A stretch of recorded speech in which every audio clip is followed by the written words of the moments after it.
Thanks for tuning in to Generation Dragons. Our special guest today is Travis Valois, the developer of Taddie's Tales. He's a good buddy of Steve and myself, and we wanted to have him on here to ask him some questions and see, get his insights on what it's like to develop an indie game.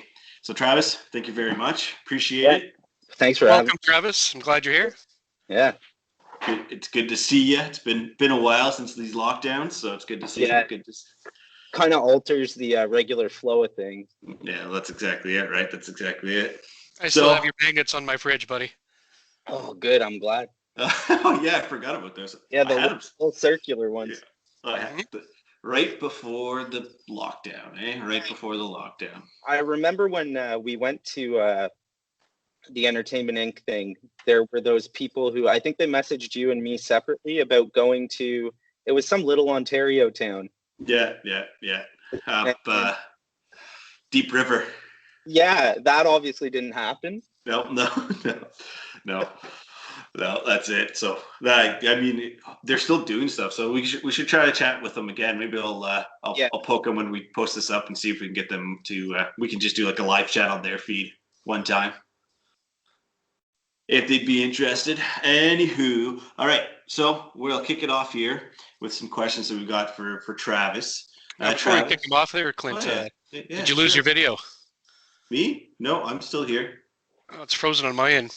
Travis is moving for me, okay? But all right, if yours is moving okay, let's go for it. Oh, yeah. Just cool. Back. Cool.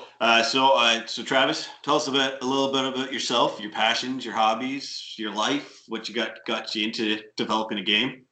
Oh man, that's a very heavy question. So I make a lot of music. I've been doing that for, I guess, actually more than a decade now, probably. And I make music under the moniker "Are You Afraid of the Dog?" And one of the genres I'm involved in is Nintendo core, which is sort of a blend of metal and then Nintendo music.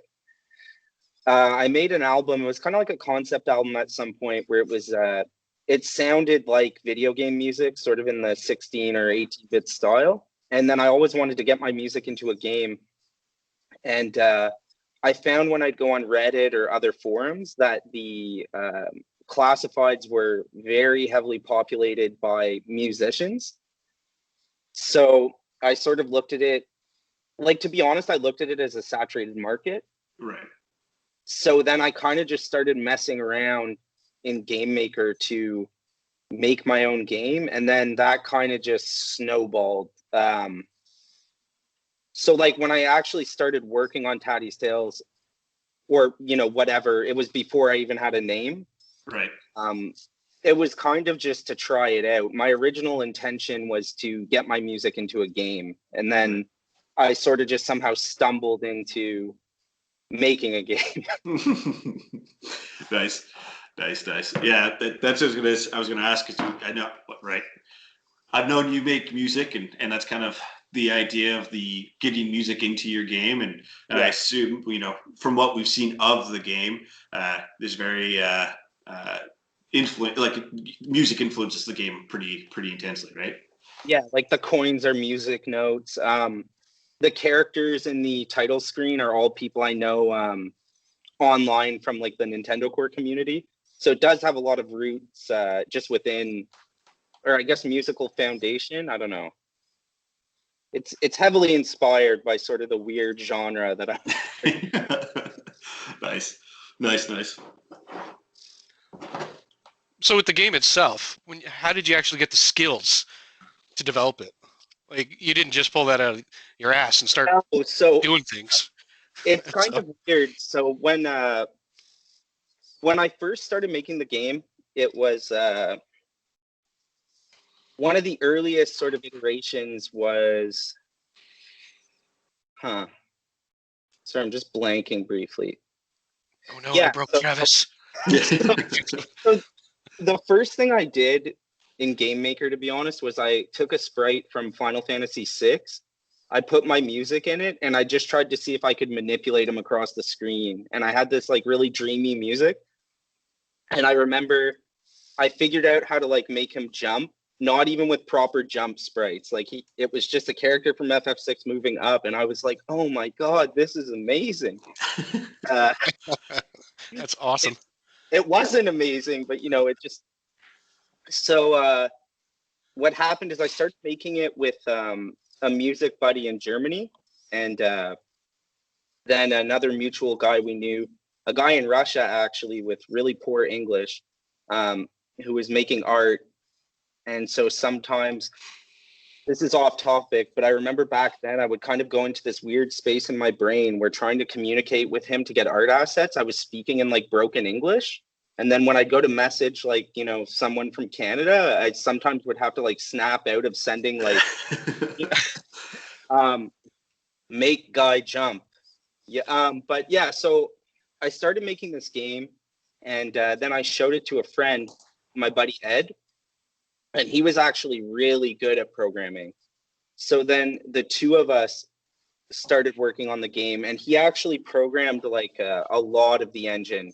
And back then, like I couldn't really do, I could barely do anything, to be honest. Like my programming skills were so terrible. But I kind of learned as I went. And then it coincided with, at the time I was working at a language school. And so I was building a CRM. I was like modifying Salesforce. So doing the programming in Salesforce kind of reinforced what I was trying to do in Game Maker. So it kind of gave me some experience while I was at work, just in, just, you know, like a lot of programming language is just the logic of like the brackets and all the formatting. And yeah, I mean, I guess I just learned over time. And then at one point, actually, Ed didn't want to work on the game anymore. Like he was just, he was done and he was going through some stuff. And then I had to make a decision at that point whether or not I was going to continue. Right. And I had to sit down and really think like, am I going to be able to, like at that time, my programming knowledge was much more limited. So it seemed like it would be a big challenge. And I remember I sat and I took, I had a couple drinks actually. And like, it was like one of those moments in your life you remember, but I remember I was like, yeah, I can do this. I'm going to keep going. And then I actually found the artist who's still with me, kind of like the other co-creator on Reddit. I had this horrible demo, like awful, but I guess he saw something in it. And then his art is what really makes the game what it is, I think. But yeah, so for programming, I just kind of, like now I can do not whatever I want, but like I'm very comfortable in Game Maker and I understand the logic of the game. But I remember when I started and Ed was helping me, like everything was a challenge. Like if there was even a minor bug, like I couldn't fix it myself. It was extremely frustrating. But now over time, so I remember the first time I saw your game at Plas, like Clint was telling me about it, and I was, you know, pretty excited, but I didn't have high expectations at all. And I don't mean that in a bad way. No, because I just didn't know what to expect. And then I got there and actually saw it on a display playing, and I just thought, holy shit, he actually did it. And it was pretty awesome. Yeah, and I went in with like no real programming skill, but I mean, yeah, without Ed at the beginning, like in many ways, he taught me programming, and a lot of the stuff he was trying to show me in the beginning, I maybe didn't understand then, but it's weird. Like I find with programming throughout this project, like occasionally you just get like a light bulb and you're like, oh, that's what, like, I'm like, that's what he was talking about 3 months ago. Like all of a sudden stuff just clicks. Like, Nice, yeah. That's like that, and it's good because it's right. If that didn't click in, then we wouldn't be here. Like we wouldn't have been able to show off the game. Or you wouldn't have been able to show off the game last year, and still be on development on it, which is cool. So, and it's good that how it clicked in. You're able to kind of then lead it that way, and then influence it yourself. How did obviously music was a big influence, but and it being in the 16-bit style, what else influenced the game? So like basically it's sort of it's like a love letter to, I guess, the games that I really enjoyed on the Super Nintendo, which I guess would be influenced by like Super Mario World and Donkey Kong Country. Two classics, right? Yeah, just that sort of classic era of or classic Super Nintendo platformer. And then there's other elements in the game that the inspiration kind of comes in. Like I've thought about several times. It's not really necessarily like a current system, in my opinion, at least, to have like lives, for example. But I wanted to make sort of like a love letter to the games I liked. So in Taddie's Tales, for example, like you have lives, there's middle checkpoints and levels, but like I find a lot of indies, you know, is it Super Meat Boy where you die and then you immediately go to where you fell? Yeah, like yeah, I think so. Yeah, or that would be more current, but like that's not the game I'm making. Like I right. want to make a very heavily inspired by the Super Nintendo sort of 2D platformer. Nice. So I was going to ask what games inspired you to bring you there, but you kind of already said it. Yeah. Donkey Kong and Mario. So. Yeah. But.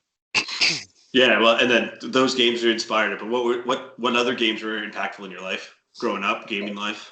God, funny. My buddy asked me to make a top 25 recently. Oh, there's a video or yeah. right there. And it's hard because I mean, I like sort of a wide range of games. I guess like lately I played Yakuza Like a Dragon. Mm-hmm. I really liked that. I really liked like there's some standouts. I really liked Heavy Rain. But I like Grand Theft Auto. I like yeah, I'm not narrowing it down at all. Oh, another from the Super Nintendo, like I love Battletoads and Double Dragon. Nice. I really like beat 'em ups. So I was just gonna say you like beat 'em ups. You probably like arcade games then. Yeah, I love beat 'em ups. I love pixel art. But yeah, games that influence me. There's a lot, and it's kind of a cornucopia of just. Yeah. It's like, I know, like for me, the biggest game growing up was probably Leisure Suit Larry. That really brought me into. Just messing. But playing that on the 286 to where we are now, wow. Yeah, the stuff you can do on your phone now in terms of Leisure Suit Larry material is just a lot.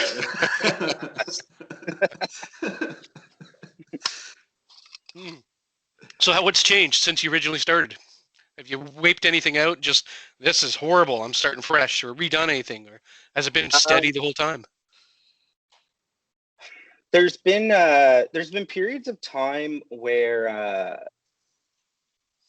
so one of the things I try to do is if the artist Matt in England makes something, I try to just get it into the game as quickly as possible because I want him to send me something else. And yeah, there's been periods through, I guess, the years for both of us where we've not taken a hiatus, but I mean, you know, different priorities in life. And I think he had a kid at some point. The weirdest thing, actually, this doesn't really answer your question, but just sort of one of the weird aspects is at this point, it's pretty much like a two-man project. It's he and I, we communicate on Discord. But aside from the occasional update about what's going on in our lives, it's like the perfect working relationship. Like we barely chat. Like we don't really know that much about the other guy. Sounds like a perfect marriage or something. like we just like we figure things out with the game, but like there's no real extras. Sorry, what was the original question? Yeah, so it's funny you say that because we're kind of at a point where I think now I have 4 worlds done.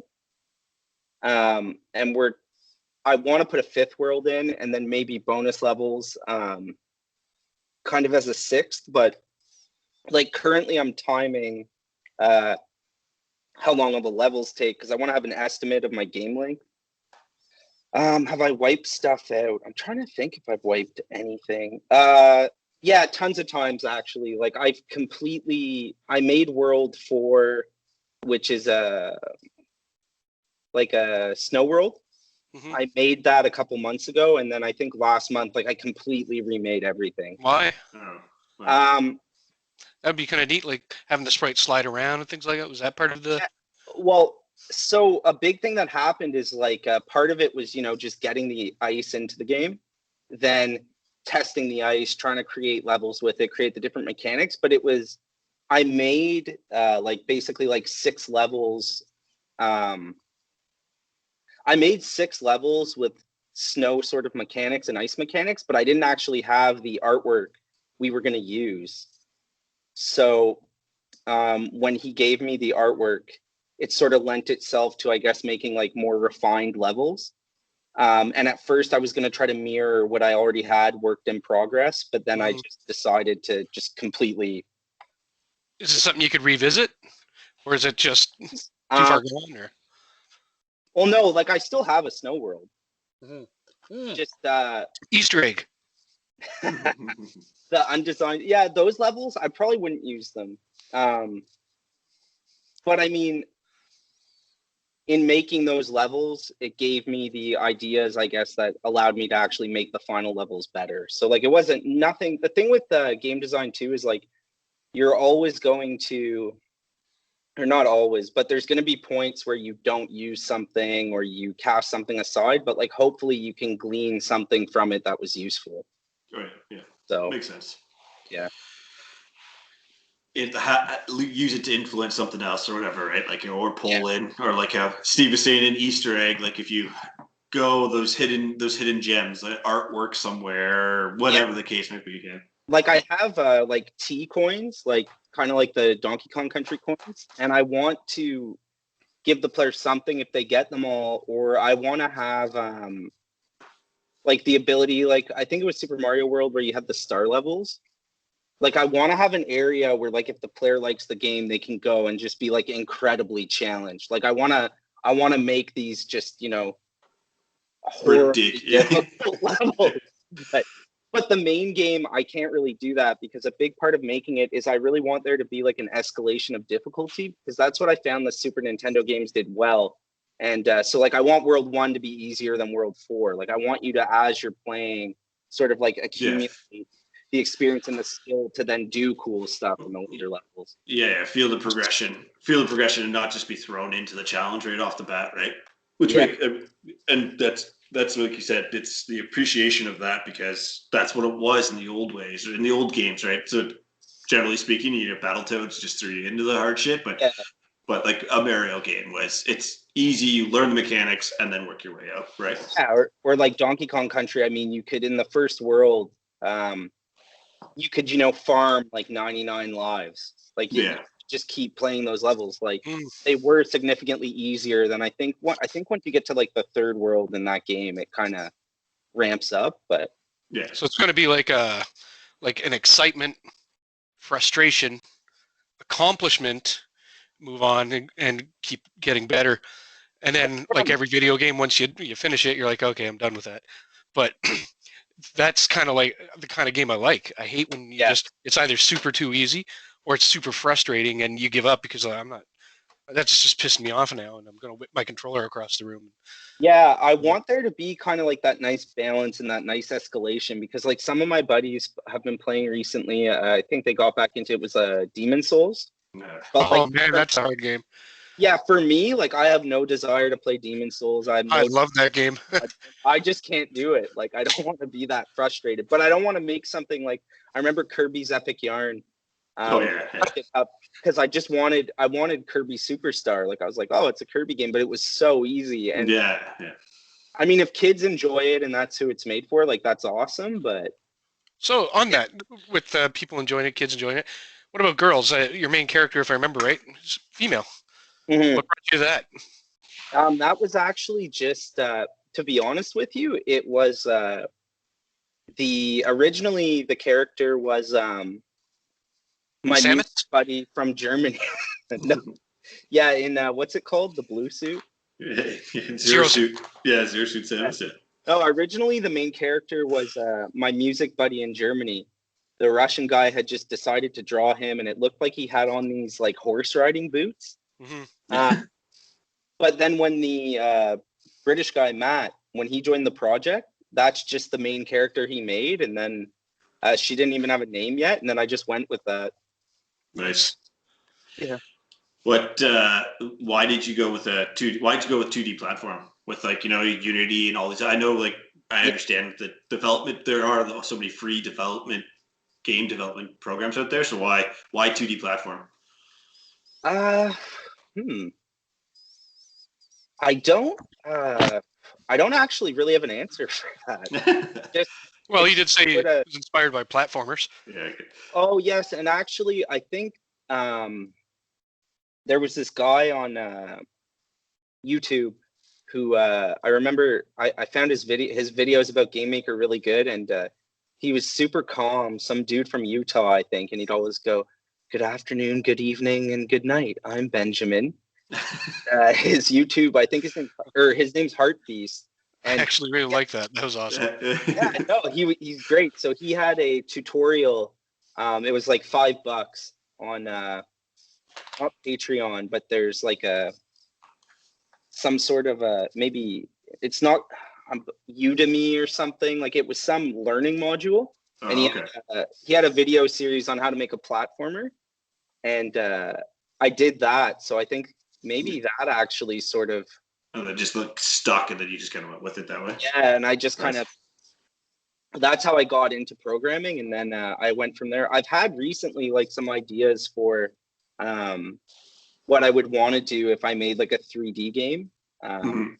I watched recently *Halt and Catch Fire*, and that show really blew me away. And Cameron in that show made this weird sort of game. It flopped in the show, but yeah, if I made something in 3D, I'd want to make something like sort of ambient and like I don't know, maybe a puzzle game or Leisure Right. Larry. yeah, or Larry. Yeah. Lots of puzzles there, man. True. So, anyway, back to are there Easter eggs in the game? Not. Oh wait, yeah. There's like Steve, you didn't see the demo. In the demo, you didn't see my giant face just plastered in the back. yeah. No. But There's if it's there, that's pretty awesome. there's just photo. There's our photo of you, me, and Justin and Mike with the cigars from a million Nice. years ago. That's Just wicked. yeah, I plan to have Easter eggs, but like to be honest, like, they're not really implemented yet. I think it'll be more of like not a final touch, but like I'll probably put them in. I have one warp in the game right now, but like for example, I didn't even think to ask if there's warps. That's awesome. I haven't decided where you warp to yet, though. I just know the level it's in and like I've placed it. Mhm. So Just put it to the abyss, and then that just breaks the game for the guy, for the person. they're just stuck. Yeah, sorry, buddy. What?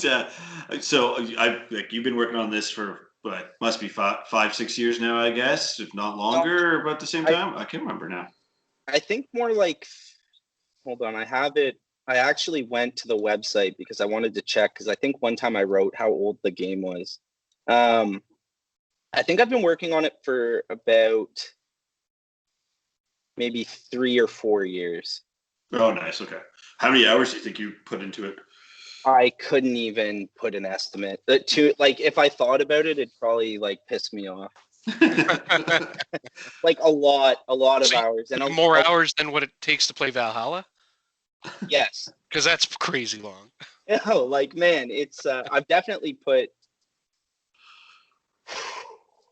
I'm trying to think because even like I spent a lot of time when I was bad at programming just being stuck. Like I remember sometimes I'd stay up until like 4:30 in the morning just trying to fix like a small bug. That doesn't happen as much anymore. Now sort of it's more like if I stay up till 4:30 in the morning, it's like I know what I'm doing.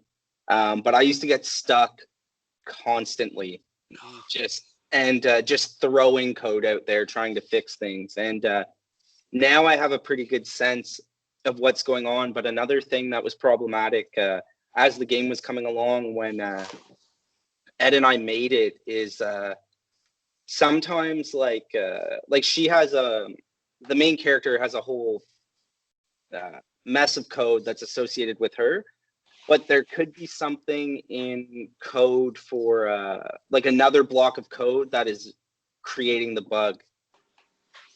Oh, okay. So it's one thing, you fix one thing, and then the code you put whatever the code you put in there may break something else, and that's what you're trying. Yeah. or like for example, like she has like let's say I put the effect for when she's running, it kicks up dust. That might be Right. put into like the basic run code, but I'm trying to fix it in like the player code. Right. Sometimes you run into stuff like that, but a lot of that stuff I pretty much know where everything is now. So it's a lot easier to detect bugs. And the other thing that anyone could do that I would highly advise is like I have when I'm running the game, I press a button and then I have like a debug sort of thing I've made. So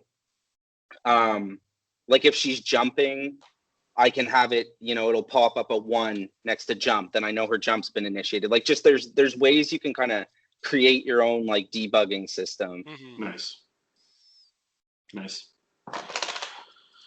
So, Steve, you gonna ask the final question, friend? Here's one of the final questions. Well, I kind of wanted to say this anyway, and I can see it up there on the list, but when and where can somebody play this game?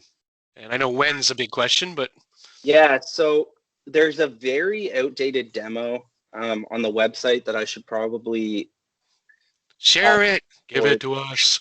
Well, you can go to taddystales.com and pretty much find everything there. Like we have a link to a Discord, our Facebook page, Twitter, everything. The demo on there is okay actually. It's kind of similar to the one we brought to class, but the game's really grown since then. I'm sort of actually today I was working on it. I'm preparing like a document because me and Matt in England are gonna.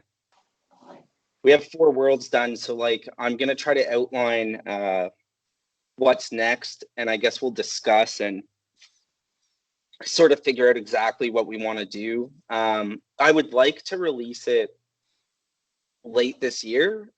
I think that's realistic, but I haven't really picked a date yet. Like one of my more immediate goals is just to get a Steam wish list page up.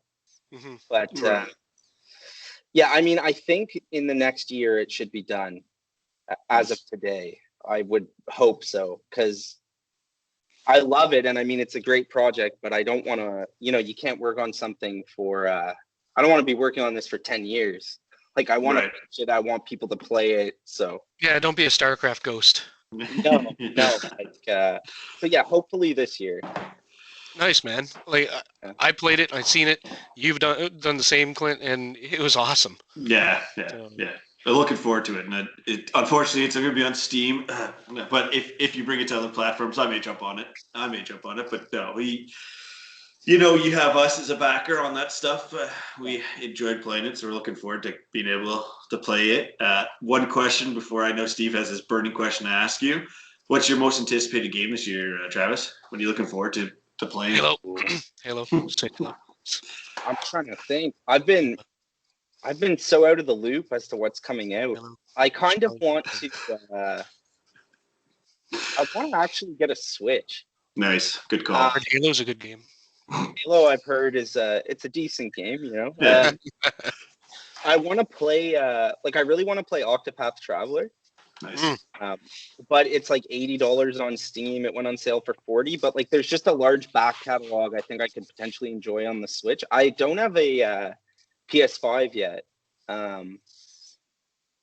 So yeah, I'm trying to think what else. I mean, Shenmue 4. Yeah. That's a long. Clint's language. Yeah, that's a long anticipated game, friend. That's a long. There you go. 20 years in the wait. Yeah. Almost. I don't know if 3 really lent itself to 4 being created, but No, that's it. Have you seen my father? Yeah. yeah, I'm gonna get to fight Landy. Oh, he's done. Yeah, he's got it. He's got it again. Cool. Okay. It basically tied up nothing, but I mean, I enjoyed it. Oh yeah, it was a good playthrough. Yeah. Cool. So I guess to wrap it up, Yeah. I just have one question to you specifically. Yeah. Who was the best EB Games manager you ever had? And if you say what I hope you're going to say, I'm going to shove this down Stephen Bone. Yeah. Well, so you actually weren't my manager. I know. I remembered. I was hoping you wouldn't mention that. I think I left and went to the other one, and then you got brought on. Yeah, I think I was hired when Steve was maybe like a semi-new manager. I think actually my assistant manager was supposed to be Jen, but she never came back. That's right. Yeah. And then I had Pete. I forgot about that guy. So I loved it. I actually loved it when we're on Innis. I love that story. It was yeah, it great. was a good time. By default, my favorite manager would have to be Steve Bone. Yeah. Ah, Oh. burn. He actually was pretty good. But After all, he was my assistant, so Yeah, but we will definitely have to shove this down to Steve so he can listen to it. you're my favorite coworker. yeah. Yay! Oh yeah, because I came back part time to help out. Yeah, that's when I had you around. Those were times. That's for sure. Yeah, yeah. Clint got to enjoy you as the manager. Yeah, I did. Hence Generation Dragons. Right? Yeah. Yeah, right, Generation right. Yeah. Dragons. Cool. So, right. Travis, appreciate it. Thanks for taking the time to sit and chat with us. Yeah. Looking forward to it. Where can people follow you and Taddie's Tales journey and story, and what else? What's to come? Yeah, so you can go to taddiestales.com. I'm going to be posting a blog entry soon because I realized the last one I did was in September. Part of the battle of sort of making a game is actually just you need to write about the game and do stuff like this and like promote it, but then you also actually have to make it. So Yeah.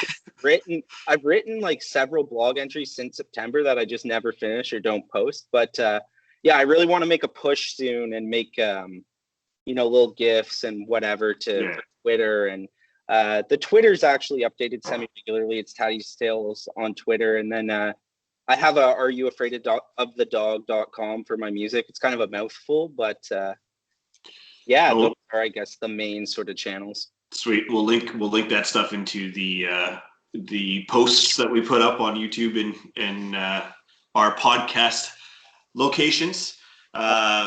Cool. What I was gonna ask you something else here. Oh yeah, are you afraid of the dog? Your music is it Are You Afraid of the Dog written out? I know you have the short form as well, so I'm just wondering. But it's the full the full name, the full tag. AYAOTD.com was taken. Maybe it's like a Are You Afraid of the Dark fan page or something. Bet you're right. Yeah, it's probably it. Cool. And then we're more than happy to have you back on here there, Travis, when in the coming months when you're want to chat more about it. We're always more than happy, and even just to come on here and shoot the shit with the two of us, and hopefully with this COVID lock. Yeah, that's really the idea of the channel or the podcast, is just chatting about the stuff we care about, all the things that you like. Yeah, well, that people are kind of look. Sorry, I cut you off. Go ahead, man. Yeah, no, I definitely come back. Like, I should probably get a next gen console or be a little more current. But we could even do the 25 favorite games or something. There's could do. Oh yeah, there's a bunch of stuff we could chat about, and then hopefully with the lockdown lifting, we can get together and have it over beers and do it like a sit around a couch and chat that way. Here. Yeah. It's nice to even just be able to see you guys visually. Clint, I haven't seen you in a long time. Steve, I probably haven't seen you since February. The game. Yeah, like February of last year. Yeah, it's probably last year. That's when it would have been. Dude, yeah, too long. It would have been this weekend. It would have been this weekend. Yeah, I think it was the 15th of February. Yeah, it was this weekend would have been it's exactly a year since we demoed it at Plasterlanes there. Yeah, I think before I release, I think I need to release one more updated demo at least. Just show if you do, keep us updated, and we'll kind of try to spread the word. We'll tell our buddies, and I'll come back on when I have a demo.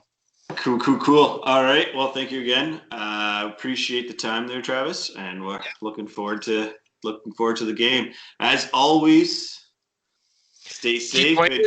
Keep collecting, and keep safe. Good.